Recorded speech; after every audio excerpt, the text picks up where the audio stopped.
WFM 91.7.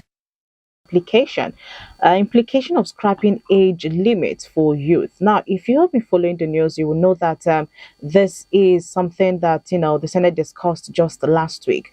Um, Now, today we're having to discuss it and see the implication of scrapping age limit for youth, during job application. And to do this with me today is Barrister Chimze Okubethel, and he's a principal solicitor, Chimzo Oko and Associates. All right, so we just go straight ahead and, of course, meet our guest for today and, of course, get to talk with him on this. Now, once again, you're welcome to the big question where we get to discuss and proffer solutions to issues affecting us as a nation and as citizens. The big question comes to you Mondays, Wednesdays, and Fridays from 12:05 p.m. Be a part of this program by dialing 07000 Send us a text or a WhatsApp message to 07031756537. All right, so in Nigeria, we know that it has become a common practice to set age restriction in employment, particularly during the recruitment process. As a matter of fact, the unwholesome practice has become the norm, which even government institutions started with the role of labor and employment regulation. The Minister of Labor and Publicity seems not to have a grip on it. All right, and it's it goes a long way to show how far we have come as a country. Now let's just go on straight to talk about this. Barrister Bethel, good afternoon. Good afternoon. All right, thank you very much for joining us today on the big question. Yeah, thank you for having me. All right, so let's get on straight with it now. In a layman's language, what do we mean when we say employment discrimination on age limits? Employment discrimination and age limit would just simply portray a situation where employment is available for people to make applications. The limit is set. If you are between the ages of this and that, you are not entitled to apply for this employment. If you are within the age of this and that, you are entitled to apply for the employment. So that's just basically what it is. Okay. Yeah. Okay. All right. Now, what do you think about the age limit in recruitment process in Nigeria? Because so far, in different, recruitment process that you may see, or even job advertisement that you might see out there, you'll get to see, we just need people from so age bracket to so age bracket. We don't want people beyond this age, and all of that. So there's a lot of age limits when it comes to job application, recruitment process, and all of that. So what do you think about this in Nigeria? Has it done more, harm or good in the society? Well, there is need for maturity. There is need for maturity because there are certain offices people are to hold. If they are not mature enough Yeah. to hold such an office, they work counterproductive acting against the interest of whomever is employing them. So let's say you tell a 15-year-old child, since they say they are taking away the restriction, you tell a 15-year-old child to come and be a clerk of a court without training. There's no way a 15-year-old child would be a clerk of a court. A 15-year-old child should still be in secondary school or graduating from secondary school. So the 15-year-old child is not even within the age range to have gone to university and come out, or even to have gone to a polytechnic and come out. Okay. And so the child is mature enough to now hold such a sensitive position. And the child, what experience does a 15-year-old child have?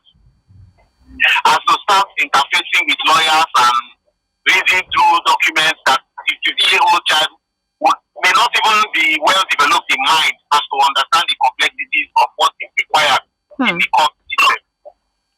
So to that extent, you will see that the whole essence of having age limitation for certain things came out of necessity. Okay. It's not like somebody is just trying to harm another person. That's why that age limit was placed. It's not about that. You can imagine a 9 years old driving a car. How would you feel when you see them on the road? Okay.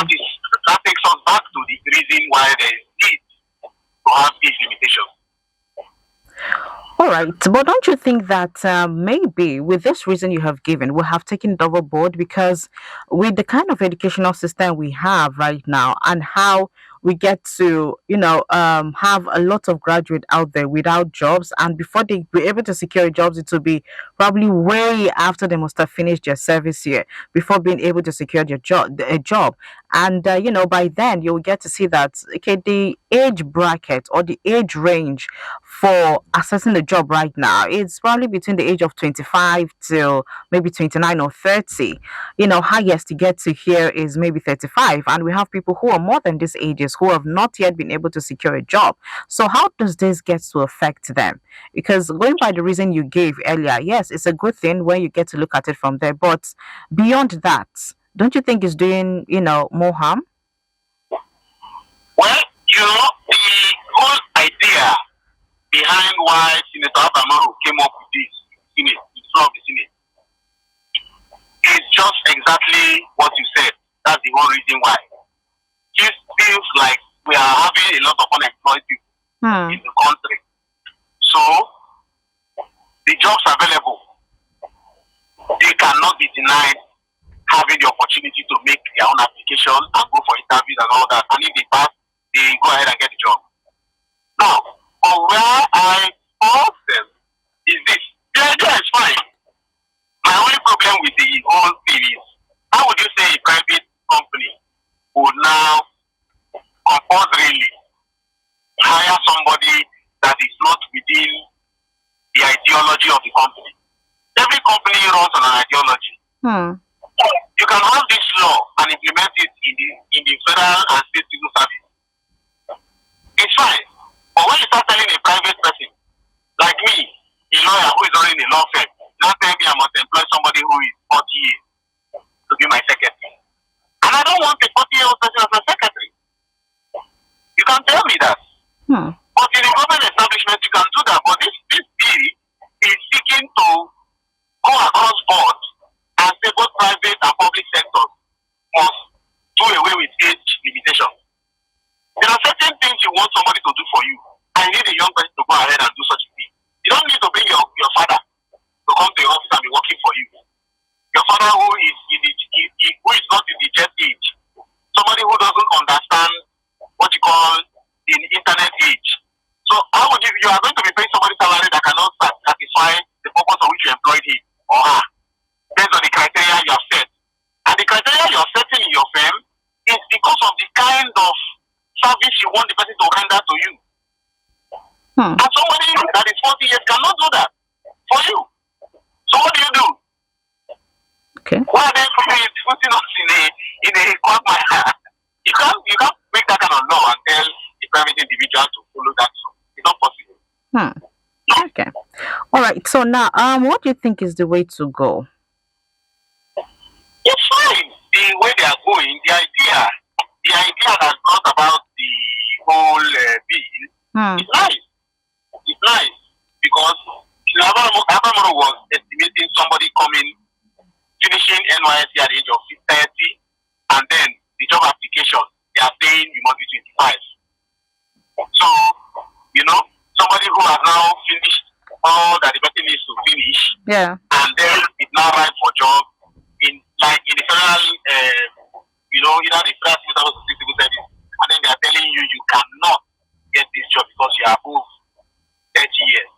It's not fair to such people. And I quite agree with you because if you look at our MBS, National Bureau of Statistics, what they have been showing us about the level of unemployment we have in the country, the level of poverty of the country, we have about 133 million people in about 200 million people that are still Nigerians. Total 133 million people are living under poverty line. And all this is largely caused by unemployment. I think that they're not trying to do their work. The senators are trying to just find a way to do something about the situation in the country. But stretching beyond the federal and state civil service is what cannot work. Okay. That's what I think. All right. Thank you very much, Barrister. We have to let you go at this point. We really do appreciate having you on the program and lending your voice on this topic for today on the big question. We do appreciate having you this morning. This afternoon, Thank beg you your very much pardon. for having me. All right. Do have a great day ahead. All right, thank you. All right. Well, this is where we'll draw the curtains today on the big question this morning. We talked about the implication of scrapping age limit for youth. While looking at it from where the barrister took it from, we don't want to see a case of child labor. Okay, when it comes to age, removing the age restriction, and at the same time, we don't want to go ahead and for private, a lot of private institutions might not want to go with it because of what they might want to gain from those they get to employ. All right, so but let's see how all of this unfolds because the Nigerian Senate are set to deliberate on this, and they want to see how the age limit will be removed from job recruitment processes. So let's see how all of this unfolds. And you trust us to always come back to talk about these things because it gets to affect us, and this is what we do on the big question. All right, so we get to discuss and propose solutions to issues affecting us as a nation. Well, thank you very much for listening and for being a part of the program. Join us again on Wednesday at 12:05, where we'll bring you another interesting topic on the big question. For now, my name is Rose Yusuf K. So do well to stay with us right here on Women Radio, WFM 91.7. Good afternoon. WFM 91.7. Only June 1. WFM 91.7.